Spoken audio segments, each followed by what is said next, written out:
네, 오늘 하나님의 말씀을 로마서 12장, 12장을 이제 오늘 마치게 될 텐데요. 14절 그리고 17절에서 21절까지 보도록 하겠습니다. 여러분, 아벨을 기억하시죠? 가인을 죽였던 아벨을 죽였던 가인. 제가 좀 헷갈렸습니다. 자, 가인의 후손 중에 라멕이라는 사람이 있습니다. 이 라멕이 여러분 기억하실지 모르겠지만 자신의 아내들에게 노래처럼 만들어서 읊었던 그런 가사가 성경에 적혀 있습니다. 제가 한번 읽어드리겠습니다. 창세기 4장인데요. 23절에서 24절입니다. 라멕의 아내들에게 이르되 아다와 실라여 내 목소리를 들으라. 라멕의 아내들이여 내 말을 들으라. 나의 상처로 말미암아 내가 사람을 죽였고 나의 상함으로 말미암아 소년을 죽였도다. 가인을 위하여는 벌이 7배일진데 라멕을 위하여는 벌이 77배의 1이로다 하였더라. 라멕은 자신이 원수를 갚은 것을 자랑스럽게 말하고 있습니다. 자신에게 상처를 입힌 소년에게 그는 죽음으로 안갚음을 했습니다. 그리고 그는 자신이 복수를 갚은 것을 자랑처럼 여기고 아내들에게 말하고 있습니다. 여러분, 이렇게 원수를 갚는 것은요, 인류가 시작된 지 얼마 되지도 않아서 시작이 되었습니다. 그리고 계속해서 인류의 역사는 어느 지역, 나라를 막론하고 누군가 누구에게 악을 행하고 그것에 대한 복수를 갚는 것으로 계속 되풀이되어 왔습니다. 왕조의 역사를 보아도 또 개인의 삶을 보아도 이런 일들이 계속 일어나는 것들을 우리가 볼 수 있습니다. 원수를 갚는 일은 많은 액션 영화의 소재이기도 하죠. 이토록 우리 인간에게 원수를 갚는 것은 일반적인 그리고 모두가 공유할 수 있는 본성 중에 하나라고 할 수 있습니다.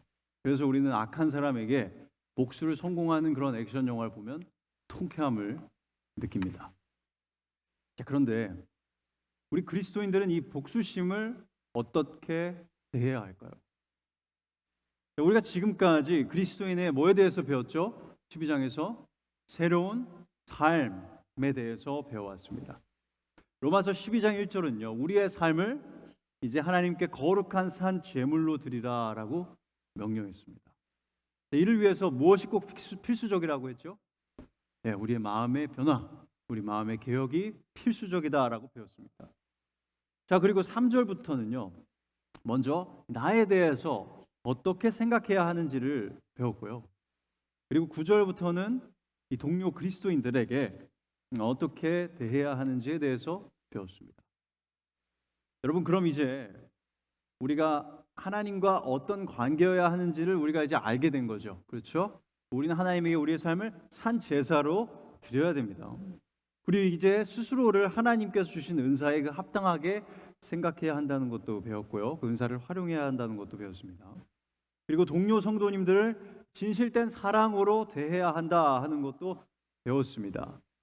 자, 그러면 우리가 아직 생각하지 못한 사람들이 있습니다.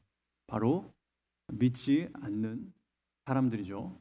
그리고 그들 중에서도 원수, 우리의 적, 그런 사람들입니다. 우리를 조롱하고 미워하고 슬프게 만들고 협박하며 아프게 하고 비참하게 만드는 그 원수들을 우리는 어떻게 대해야 할까요? 나를 사람 취급하지 않고 나를 못살게 굴고 나의 마음에 온갖 상처를 주고 나에게 수치심을 넘치게 가져다 주는 그런 사람들 아니죠. 오늘 우리는 그리스도인의 이 새로운 삶이라는 것이 얼마나 급진적인지, 얼마나 우리의 본성과 어긋나는지를 보게 될 것입니다. 이 문장을 기억하시기 바랍니다. 선을 악으로 갚는 것은 사탄적이고 악을 악으로 갚는 것은 인간적이지만 악을 선으로 갚는 것은 신적이다. 자, 그러면 이제 본문을 읽도록 하겠습니다. 함께 로마서 12장 14절 읽고요. 17절에서 21절 읽겠습니다. 너희를 박해하는 자를 축복하라. 축복하고 저주하지 말라. 7절 아무에게도 악을 악으로 갚지 말고 모든 사람 앞에서 선한 일을 도모하라. 할 수 있거든 너희로서는 모든 사람과 더불어 화목하라. 내 사랑하는 자들아, 너희가 친히 원수를 갚지 말고 하나님의 진노하심에 맡기라. 기록되었을 때 원수 갚는 것이 내게 있으니 내가 갚으리라고 주께서 말씀하시니라. 내 원수가 줄이거든 먹이고 목마르거든 마시게 하라. 그리함으로 내가 숯불을 그 머리에 쌓아 놓으리라. 악에게 지지 말고 선으로 악을 이기라. 자, 오늘 본문 내용은요, 이 박해자, 우리를 박해하는 사람을 어떻게 대해야 하는지를 볼 수 있고요. 또 원수를 어떻게 대해야 하는지, 그들에 대한 반응, 이렇게 두 가지로 나눌 수 있어요. 그리고 이 두 가지는요, 각각 인간적인 반응, 일반적인 반응과 그리스도적인 반응으로, 신적인 반응으로, 그리스도인다운 반응으로 나눌 수 있습니다. 자, 그럼 먼저 박해자를 어떻게 대해야 하는지 보도록 할 텐데요. 인간적인 반응을 보고 그 다음에 그리스도적인 신적인 반응을 보도록 하겠습니다. 자, 우리를 박해하는 자들에 대한 아주 동물적이고 인간다운 반응은 무엇일까요? 14절에서 말하는 것처럼 일반적인 반응은 저주하는 것입니다. 내가 그리스도인이라고 박해를 해? 하나님, 저 사람 지옥불에 떨어지게 해주세요. 저 사람 절대 구원해 주지 마세요. 길 가다가 봉변당하게 해주세요. 가장 끔찍한 일이 일어나게 해주세요. 자신의 죄값을 그대로 톡톡히 치르게 해주세요. 이렇게 우리가 그리스도인이라는 이유 때문에 우리를 무시하거나 사회적으로 공격하거나 정치적이고 물리적으로 핍박하는 사람들을 우리가 박해자라고 합니다.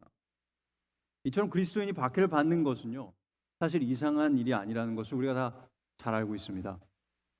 왜 그리스도인들이 박해를 받을까요? 왜냐하면 우리의 소속이 다르기 때문입니다. 예수님이 이렇게 말씀하셨죠. 너희가 세상에 속하였으면 세상이 자기의 것을 사랑할 것이나 너희는 세상에 속한 자가 아니오. 도리어 내가 너희를 세상에서 택하였기 때문에 세상이 너희를 미워하느니라. 여기서 한 가지 분명히 해야 할 것인데요. 우리가 잘못된 행동을 해서 그에 대한 정당한 응징을 받게 된다면 그것을 박해라고 할 수 있을까요? 없습니다.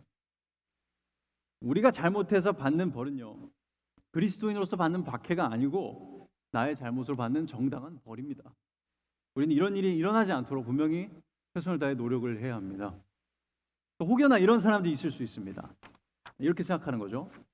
사람들이 나를 미워하는데 아무래도 내가 그리스도인이라서 그런 것 같아. 이렇게 생각하는 겁니다. 그런데 주변 사람들의 말을 들어보면 그의 믿음이나 그의 신앙 양심 때문에 그를 싫어하는 것이 아니고 그가 게을러서 약속을 안 지켜서 일을 맡겨도 제대로 하는 일이 없어서 거짓말을 밥 먹듯이 하고 다른 사람들에 대해 안 좋은 루머를 퍼뜨리고 항상 자기 마음 가는 대로 행동하고 퍽하면 화내고 짜증내고 주변 사람들 심기를 불편하게 해서 그래서 싫어한다라는 경우가 있습니다. 자, 이런 경우는요, 절대 그리스도인이라서 박해를 받는 것이 아닙니다. 이런 경우라면 우리는 부끄러워해야 합니다. 우리 그리스도인들이 세상에서 죄를 멀리하고 자신이 맡은 일을 충실하게 성실하게 지혜롭게 하는 일은 그리스도인으로서 해야 하는 의무입니다. 당연한 것입니다. 우리가 잘못된 습관들이 있다면 그리스도인으로서 고치고 바로 잡아야 합니다. 그래서 우리의 선한 행실을 보고 세상 사람들이 하나님께 영광을 돌리게끔 해야 합니다. 박해는요, 우리가 선한 일을 했는데 그리스도인답게 살았는데 복음을 전했는데에도 불구하고 비방을 받고 불이익을 당하고 심지어 물리적인 공격을 당하는 것을 말합니다. 이렇게 그리스도인답게 최선을 다해 선을 행하며 살았는데도 정말 내가 그리스도인이라는 이유 때문에 나를 박해하는 자가 있다면 우리는 일반적으로 괘씸하게 생각하고 못마땅하게 여기며 저주를 엎습니다. 그런 사람에게 무슨 복음을 전합니까? 그렇죠? 그냥 지옥에나 가버려야죠. 자, 이것이 우리의 일반적인 반응입니다. 자, 그러나 오늘 본문 14절은 이제 뭐라고 가르치나요? 박해하는 자를 축복하라. 축복하고 저주하지 말라. 정말 충격적이죠. 이거 보통 읽고 그냥 쑥 지나갑니다.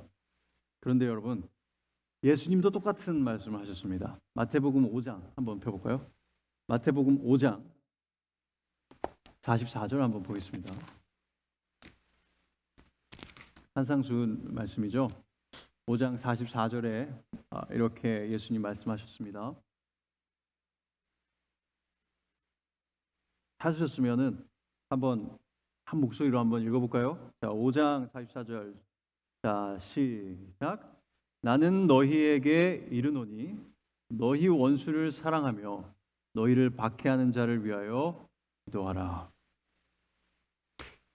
본문으로 돌아오겠습니다. 박해하는 자를 위하여 기도하라. 저주 기도인가요? 아닙니다. 축복 기도입니다. 우리가 박해자를 위해 할 수 있는 최고의 축복 기도가 무엇일까요?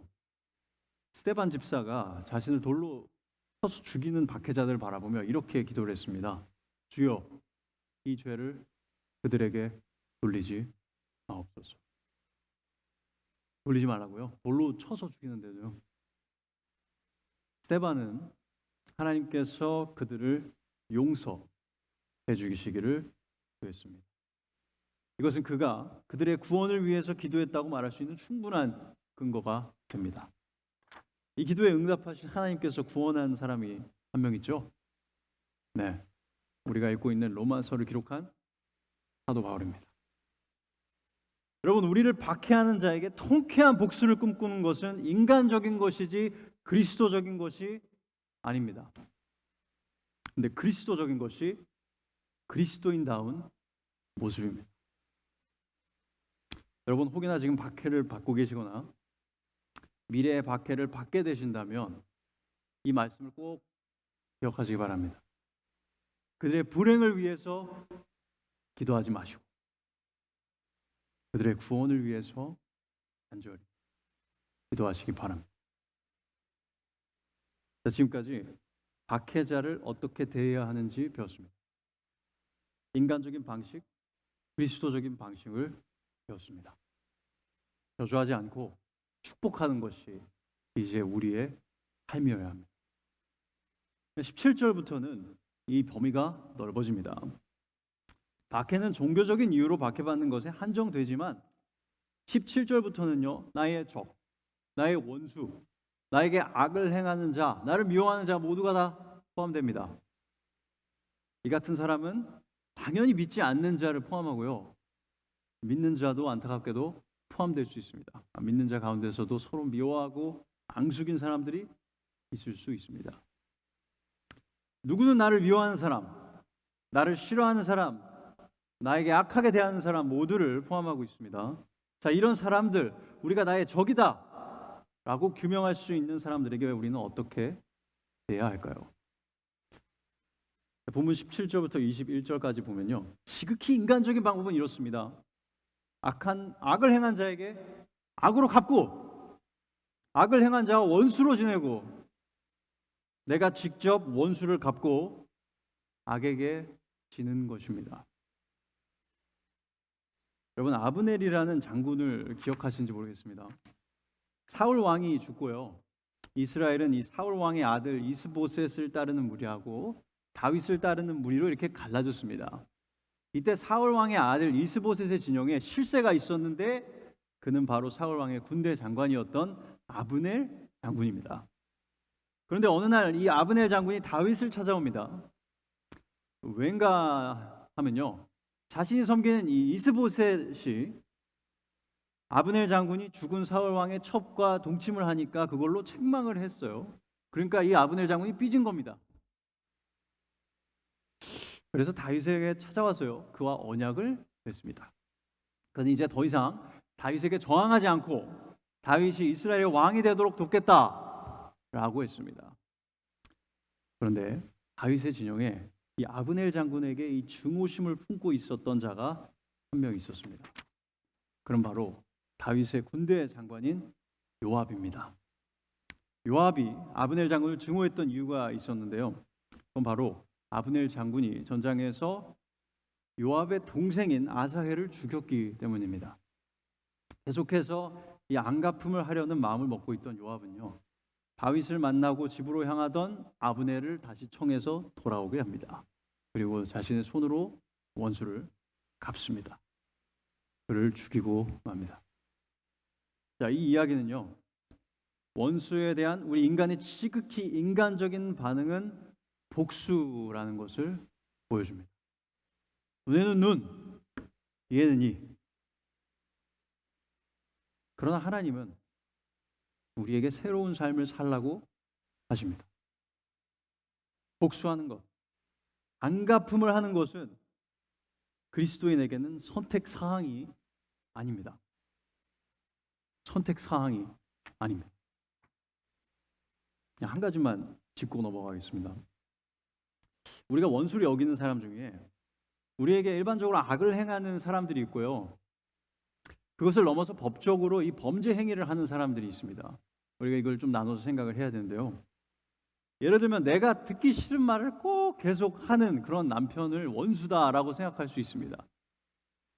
그러나 이런 경우에는 우리에게 악을 행하는 사람이라고 간주를 하지만 그가 범죄자라고 할 수는 없습니다. 물론 가정폭력에 해당되는 수준이라면 가정폭력으로 범죄 행위가 될 수 있습니다. 그러나 일반적으로 우리가 인간관계를 가지면서 우리에게 상처를 주고 아픔을 남기는 그런 사람들은 범죄자는 아닙니다. 이런 사람들에게는 우리가 오늘 본문 말씀을 아무 문제 없이 적용할 수 있습니다. 자, 그러나 우리가 복수를 갚으면 안 된다는 이 말이 범죄 행위를 저지른 사람들에게는 어떻게 적용이 될까요? 예를 들어서 나의 자녀를 살인한 사람, 살해한 사람이 있다면 우리는 그 살인자를 용서하고 법의 심판을 받지 않도록 해야 할까요? 어떻게 해야 원수를 사랑할 수 있을까요? 그런 상황이죠. 자, 이 부분에 대해서는 우리가 사실 다음 주에 공부하게 될 로마서 13장의 내용과 형사법을 함께 두고 결론을 내려야 합니다. 먼저 로마서 13장을 보면요, 이렇게 말하죠. 각 사람은 위에 있는 권세들에게 복종하라. 권세는 하나님으로부터 나지 않음이 없나니 모든 권세는 다 하나님께서 정하신 바라. 그리고 이제 4절을 보면요, 그는 하나님의 사역자가 되어 내게 선을 베푸는 자니라. 그러나 네가 악을 행하였거든 두려워하라. 그가 공연히 칼을 가지지 아니하였으니 곧 하나님의 사역자가 되어 악을 행하는 자에게 진노하심을 따라 보응하는 자니라. 자, 세상의 권세에 순종해야 되는 이유가 뭐였냐면요, 국가는, 그리고 국가 권력은 하나님의 사역자로서 악을 심판하는 역할을 담당하기 때문이다라고 본문은 가르칩니다. 이것은 범죄자를 심판하는 일은요, 국가의 의무라는 것을 보여줍니다. 그리고 이와 맞물리는 이 형사법의 원칙이 있는데요, 아무리 피해자 가족이 범죄자의 선처를 원해도 법원은 그 범죄자를 법에 의거해서 심판을 해야만 합니다. 그 이유는 범죄 행위는 단순히 피해자와 그 피해자의 가족에게만 범죄를 한 것이 아니라 법 자체를 어긴 것이기 때문에 그렇습니다. 법을 어긴 범죄자를 신고하지 않거나 감싸주는 것은 국가가 국가의 역할을 하지 못하도록 막아서는 것입니다. 그리고 범죄자를 가만히 두는 것은 사회 전체를 위험에 빠뜨리는 일이기도 합니다.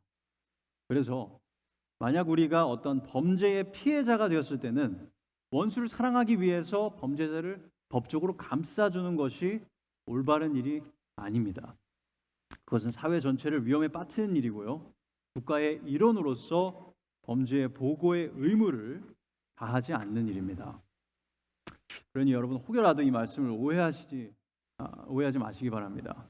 범죄자를 사랑하는 일은 그가 한 범죄에 대한 정당한 법적 대가를 받도록 해서 그가 잘못을 뉘우치게 하는 것도 포함이 됩니다. 자, 그러면 법의 심판을 이제 받은 범죄자나 우리가 일상적으로 마주하는 악한 사람들을 우리가 어떤 마음으로 어떻게 대해야 될까요?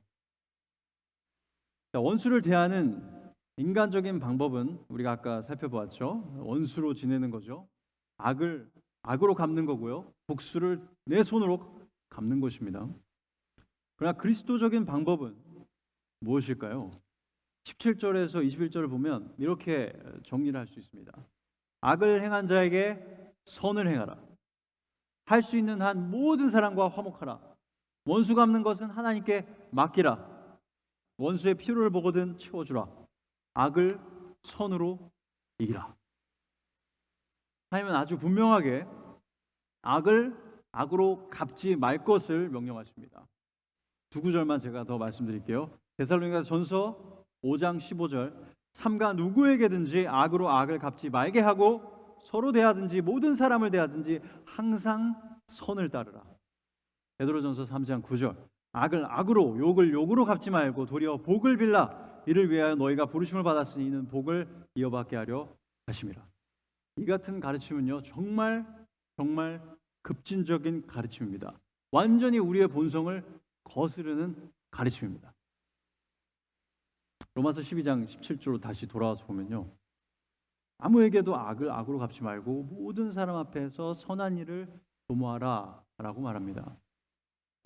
자, 이 말은요, 누가 어떤 악을 저지르든 우리는 모든 사람이 인정할 만한 그 선한 일을 하는데 집중하라라는 말입니다. 여러분, 그리스도인으로서 하나님 말씀을 따라 살아가면요, 물론 세상 사람들이 심기를 거스르는 그런 말도 하게 됩니다. 그런 행동도 하게 됩니다. 이를테면 동성애는 죄입니다 라는 말이든지, 예수님 외에는 다른 길이 없습니다 라는 말이든지, 당신은 나처럼 죄인입니다, 예수님이 필요합니다 라는 말이 그들의 심기를 거스르기도 합니다. 또 그들이 같이 하자, 같이 술 마시자, 같이 뭐 놀자 해도 나는 그렇게 할 수 없습니다라고 하면 그것도 그들의 심령을 거스르기도 합니다. 그러나 우리가 그리스도인으로서 다른 사람을 사랑하고 매사에 감사하고 부지런하게 생활하고 돈을 사랑하지 않고 은혜롭게 지혜롭게 말하고 말로 저주하지 않으며 쉽게 남을 비판하지 않고 잘못을 하면 용서를 구하고 화평을 이루기 위해 모든 곳에서 노력하고 사장이라면 직원을 함부로 대하지 않고 일하는 사람은 그리스도에게 하듯 열심으로 일하고 법을 잘 준수하고 아내를 사랑하고 남편을 존중하고 자녀를 사랑하며 여러 환난 속에서도 하나님을 신뢰하며 씩씩하게 살아나가면 세상 사람들도 존경합니다. 그들도 인정할 것은 인정합니다. 잠언 3장 3절에서 4절은 이와 같은 진리를 말하는데요, 인자와 진리가 내게서 떠나지 말게 하고 그것을 내 목에 매며 내 마음판에 새기라. 그리하면 내가 하나님과 사람 앞에서 은총과 귀중히 여김을 받으리라. 여러분, 우리는 매일 복음만 전하고 당신 죄인입니다, 구원자가 필요합니다 라고 그런 말만 하면서 사는 사람들이 아닙니다. 우리는 각자 직업이 있고 가정이 있으며 사회에서의 책임과 의무가 있습니다. 바울은 우리에게 이렇게 말하는 것입니다. 너에게 악을 행하는 자가 있어도 너는 거기에 반응해서 똑같이 악으로 받아치지 마. 대신 너는 계속해서 선을 행하는 데 집중해. 그게 하나님의 뜻이야 라고요. 18절은 이렇게 얘기하죠. 할 수 있거든 너희로서는 모든 사람과 더불어 화목하라. 자, 이 말씀도 잘못하면 오해하기가 쉽습니다. 할 수 있거든, 이 부분이 참 중요한데요, 어떤 사람들은 내가 화를 참을 수 있을 정도까지만 참고 그 선을 넘어가면 스탑, 더 이상 화평을 추구하지 않아도 된다, 이런 가르침으로 받아들입니다. 그러나 이것은 저자의 의도와는 상반됩니다. 마치 우리가 노력을 해도 안 되면 그냥 포기해도 돼요 라는 말처럼 받아들이는 건데요, 그것을 뜻한 것이 아닙니다. 그럼 무슨 말입니까? 할 수 있거든이란 말은요, 하나님의 말씀을 거스르지 않는 범위 안에서 화평하라라는 것입니다. 우리는 온 힘을 다해서 계속 화해를 추구하고 지혜롭게 화평한 관계를 추구해야 합니다. 그러나 만약에 상대가 끝끝내 선을 긋거나 화해를 위해서는 하나님의 말씀을 저버려야 하는 그런 상황에 다다르게 된다면 그런 상황에는 화평한 관계가 되지 못해도 어쩔 수 없다라는 것입니다. 예를 들면요, 내가 예수님을 믿게 됐는데 우리 아빠가 너가 예수님 믿으니까 이제 부자 관계를 끊겠다라고 말을 하는 겁니다. 너가 예수님을 안 믿으면 그러면 너와 아빠와 아들로 지내겠다라고 말을 한다면 이런 경우에는 믿음을 저버려야만 아버지와 화목해질 수 있는 거죠.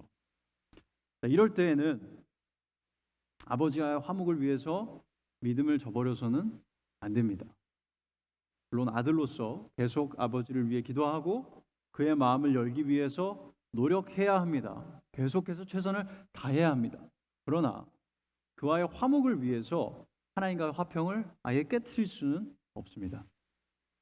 또 유사한 경우는요, 좀 흔하진 않지만 예를 들어서 배우자가 있는데 자기랑 함께 사기를 쳐서 돈을 벌지 않으면 이혼을 하겠다라고 말을 하는 경우도 있을 수 있습니다. 이런 경우는 내가 죄를 지어야만 배우자와 화목할 수 있는 그런 경우인 거죠. 이런 경우라면 우리 그리스도인은 배우자의 관계를 위해서 죄를 지어서는 안 됩니다. 그것은 우리가 할 수 있는 범주를 벗어난 것입니다. 그래서 위에 두 가지 경우는요, 화평을 할 수 없는 상황에 속하는 상황입니다. 그러나 이렇게 말씀에 어긋나는 경우를 제외하고는 그런 경우는 그렇게 많지 않습니다, 여러분. 우리는 모든 관계에서 화평을 추구해야 합니다. 나에게 항상 비판적인 사람과도, 나에게 쉽게 화를 내는 사람과도, 나를 깔보는 사람과도, 나에게 거짓말을 밥 먹든 하는 사람과도, 항상 자기 중심적인 사람과도 우리는 최대한 적대적으로 대하는 것이 아니라 화평하도록 노력해야 합니다. 예외는 많지 않습니다. 물론 이런 경우에 가장 가까운 친구가 되기는 어려울 수 있습니다. 그러나 그들과의 관계를 아예 끊어버리거나 나도 덩달아서 악하게 대하거나 해서는 안 된다는 것입니다. 우리가 할 수 있는 최선을 다해서 화목한 관계를 유지하기 위해 노력해야 합니다. 그런데 질문이 생기죠. 나를 이렇게 힘들게 하고 아프게 하고 상처 주는 사람들은 도대체 누가 심판합니까? 이런 질문에 대해서 19절 이렇게 말하고 있습니다. 내 사랑하는 자들아, 너희가 친히 원수를 갚지 말고 하나님의 진노하심에 맡기라. 기록되었으되 원수 갚는 것이 내게 있으니 내가 갚으리라고 주께서 말씀하시니라. 원수를 갚는다는 표현은요, 심판한다는 뜻입니다. 악이 심판을 받는 것을 우리는 정의의 실현이라고 합니다. 이것은 악한 것이 전혀 아닙니다. 하나님은 정의를 실현하시는 분이십니다. 그러나 하나님은 우리에게 악을 심판하라는 역할을 맡기지 않으셨습니다. 우리는 우리 원수에 대한 심판자가 아닙니다. 심판은요, 하나님께 속했습니다. 그리고 하나님께서는 범죄자에 대한 심판은 정부에 맡기셨습니다. 우리에게 맡긴 게 아닙니다. 그것은 하나님의 권한이고 하나님의 소명입니다. 그리고 여러분, 우리는요, 정의롭게 그리고 공정하게 악을 심판하는 것도요, 완벽하게 할 수 없고 심판하면서 동시에 죄를 짓지 않을 수도 없습니다. 잠언에서도 그래서 이렇게 가르치죠. 잠언 20장 22절, 너는 악을 갚겠다 말하지 말고 여호와를 기다리라. 그가 너를 구원하시리라. 이렇게 우리는 악인에 대한 심판을요, 내 손으로 하기 위해서 내 시간과 에너지를 허비해서는 안 됩니다. 아무리 억울해도 우리는 하나님께 그 심판을 맡겨야 합니다. 그런데 이 맡긴다는 것도요, 좀 오해의 소지가 있습니다. 어떤 사람들은 하나님께 심판을 맡기는 것이 제발 저 사람을 심판해 주세요. 제발 좀 지옥에 가게 해주세요 하고 저주하고요, 마음으로 계속 복수심을 품고 있어도 된다라는 것으로 간주합니다. 내가 손만 안 대면 복수하는 그 마음은 가지고 있어도 된다. 그게 맡기는 것이다 라고 생각하는 사람도 있는데요, 이런 생각은 오늘 본문의 가르침과 또 성경의 전반적인 가르침과 어긋납니다. 우리는 계속 이 복수심을 가지고 있어서는 안 됩니다. 그것은 아직 하나님께 원수 갚는 것을 맡기지 못한 것입니다. 그것은 원수를 사랑하는 것이 아닙니다. 여러분 생각에 스데반 집사가 돌에 맞아 죽으면서 자신에게 돌을 던지는 사람들을 위해 기도하면서 복수심을 품고 있었던 것 같으십니까? 아닙니다. 주여, 이 죄를 그들에게 돌리지 마옵소서. 어떻게 이 기도가 복수심에 불타오르는 사람의 기도라고 할 수 있겠습니까? 여러분, 예수님은 어떠셨나요? 예수님도 스스로 복수하지 않으셨고요. 오히려 자신을 모독하는 이들을 위해 기도하셨고 그들에 대한 심판을 하나님 아버지께 맡기셨습니다. 베드로전서 2장 23절 24절은 이렇게 기록하고 있습니다. 예수님께서 욕을 당하시되 맞대어 욕하지 아니하시고 고난을 당하시되 위협하지 아니하시고 오직 공의로 심판하신 이에게 부탁하시며 친히 나무에 달려 그 몸으로 우리 죄를 담당하셨으니 이는 우리로 죄에 대하여 죽고 의에 대하여 살게 하려 하심이라. 그가 채찍에 맞음으로 너희는 나음을 얻었나니. 여러분, 우리는 이렇게 악인에 대한 심판을요 하나님께 맡겨야 합니다. 그리고 맡긴다는 것은 그들을 향한 복수심도 모두 하나님 앞에 내려놓는 것입니다. 그리고 어떻게 해야 된다고 이제 본문 20절은 가르치죠. 내 원수가 줄이거든 먹이고 목마르거든 마시게 하라. 그리함으로 내가 숯불을 그 머리에 쌓아놓으리라. 뭐라고요? 배고파하면 먹이고 목말라 하면 마시게 하고. 그러면 그렇게 우리가 하면 하나님이 그를 더 괘씸하게 여기고 더 심하게 심판하실 것이니까 그렇게 하라는 거겠죠? 아닙니다. 정말 진심으로 그 원수를 사랑하라는 뜻입니다. 그의 필요를 채우는 것으로 진정한 사랑을 보여주라는 것입니다. 한 가지 예를 구약에서 들어드리겠습니다. 출애굽기 23장 4절 5절에는요 원수의 가축을 만나면 어떻게 대해야 하는지에 대한 법률이 나와 있습니다. 궁금하죠? 자, 읽어드릴게요. 네가 만일 내 원수의 길 잃은 소나 나귀를 보거든 반드시 그것을 죽일지며 라고 하지 않고요, 보거든 반드시 그 사람에게로 돌릴지며, 내가 만일 너를 미워하는 자의 나귀가 짐을 싣고 엎드러짐을 보거든 그것을 버려두고 가는 게 아니라 버려두지 말고 그것을 도와 그 짐을 부릴지니라. 원수의 불행을 보고 잘됐다 하지 말고 도우라는 겁니다. 그러니까 내가 정말 천지 원수처럼 생각하는 그 사람을 도울 수 있는 기회가 있다면 도우라는 겁니다. 어떤 마음으로요? 사랑으로. 그런데 여기서 내가 숯불을 그 머리에 쌓아놓으리라 라고 말하는 것은 왠지 그 사람에게 안 좋은 것을 말하는 것 같지 않나요? 실제로 구약에서는요 머리에 숯을 떨어뜨린다라는 표현이 하나님의 심판을 뜻하는 표현으로 쓰였습니다. 한번 읽어드릴게요. 시편 140편 9절 10절입니다. 나를 에워싸는 자들이 그들의 머리를 들 때에 그들의 입술의 재난이 그들을 덮게 하소서. 뜨거운 숯불이 그들 위에 떨어지게 하시며 불 가운데와 깊은 웅덩이에 그들로 하여금 빠져 다시 일어나지 못하게 하소서. 여기 시편에서는 분명히 하나님의 진노를 뜻하고 있습니다. 좀 다른 거는 숯불을 떨어뜨리소서였고요, 오늘 본문은 숯불을 위해 올리는 것을 말하고 있습니다. 그러나 우리가 로마서 12장 17절에서 21절까지의 내용을 보았을 때요, 바울이 이 구약과 동일한 의미로 뜨거운 숯불을 하나님의 진노로 사용하고 있다고 보기는 굉장히 어렵습니다. 대신 숯불을 그 머리에 쌓아 놓는다는 것은요, 그 사람으로 하여금 자신의 악한 행동에 대한 수치심과 후회를 느낄 수 있도록 유도하는 것으로 이해하는 것이 본문의 맥락에 적합합니다. 이런 실제 예가 있죠.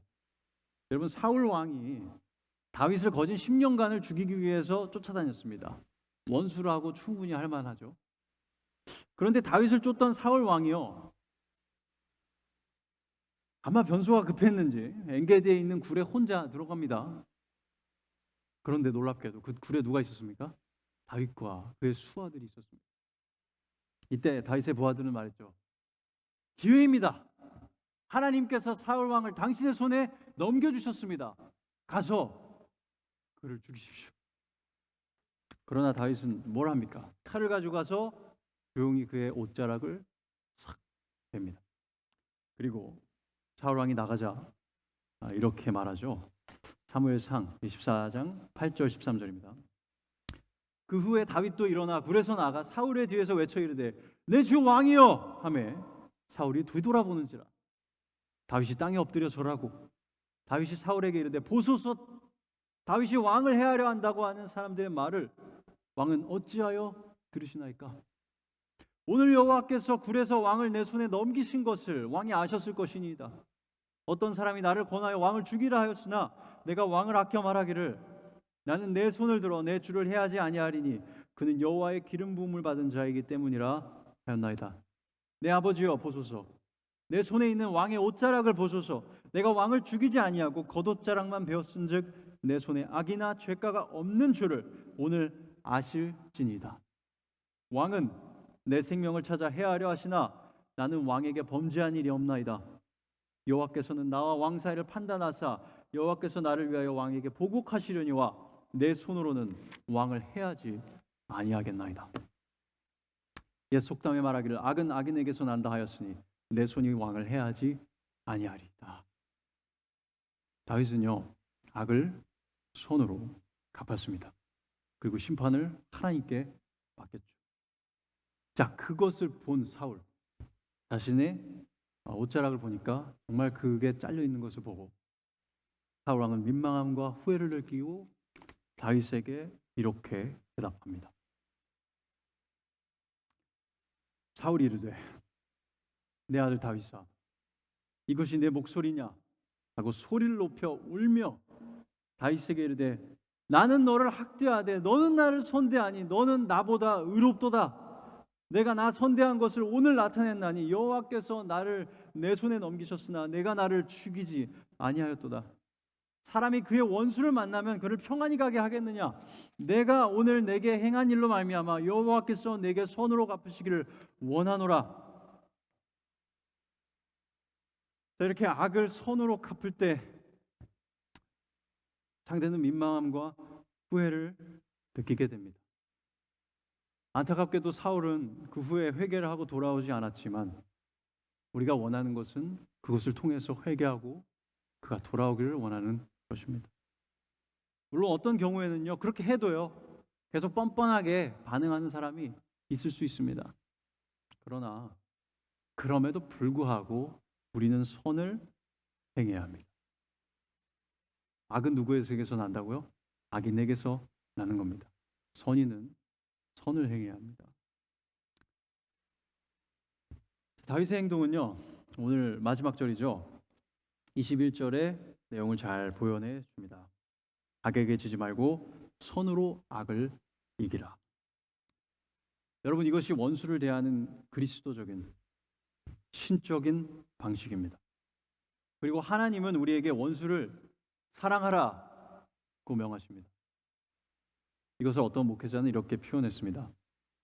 그리스도인은 불로 불을 이기는 자들이 아니라 물로 불을 이기는 자들입니다. 그런데 여러분, 나는 이렇게까지 하고 싶지 않다. 나는 도무지 이렇게 원수를 사랑할 수 없다. 라고 혹시 생각하실지도 모르겠습니다.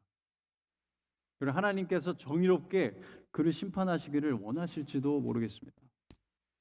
그러나 여러분, 이것이 십자가의 입니다. 이것이 저와 여러분이 받은 사랑입니다. 예수님은 죄인들을 위해서 그 숱한 모욕과 침과 가시면류관과 채찍질과 목과 십자가에서의 고통을 마다하지 않으셨습니다. 그뿐입니까? 우리를 향한 하나님의 거룩한 진도를 다 담당하지 않으셨습니까?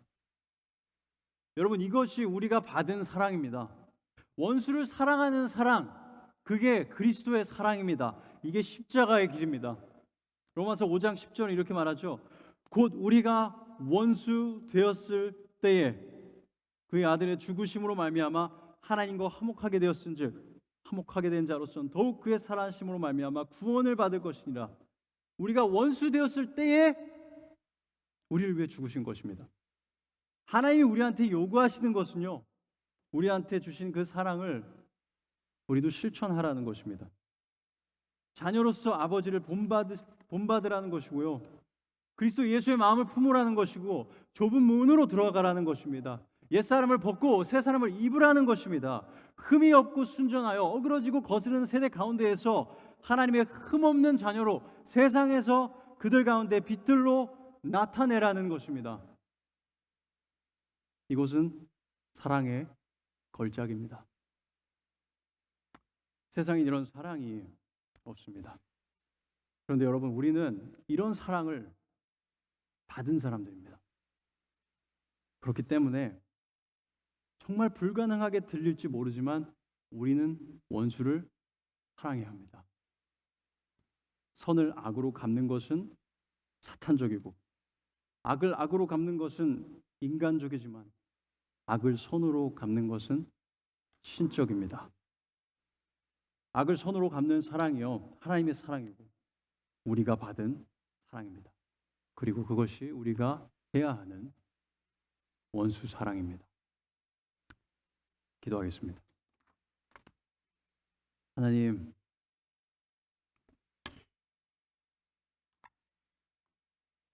하나님의 원수였던 우리들, 그런 우리를 위해서 십자가를 지신 그 사랑을 생각합니다. 하나님의 그 말로 다할 수 없는 사랑을, 측량할 수 없는 사랑을 저희가 받았습니다. 하나님, 저희가 그 사랑을 받은 자답게 살아갈 수 있도록 도와주시옵소서. 내 원수를 그리스도처럼 사랑할 수 있게 도와주시옵소서. 원수였던 나를 사랑하신 그 그리스도의 사랑으로 나도 그를 사랑할 수 있도록 하나님 도와주시옵소서. 하나님, 이 사랑이 우리 모두의 삶에서 역사하기를 소원합니다.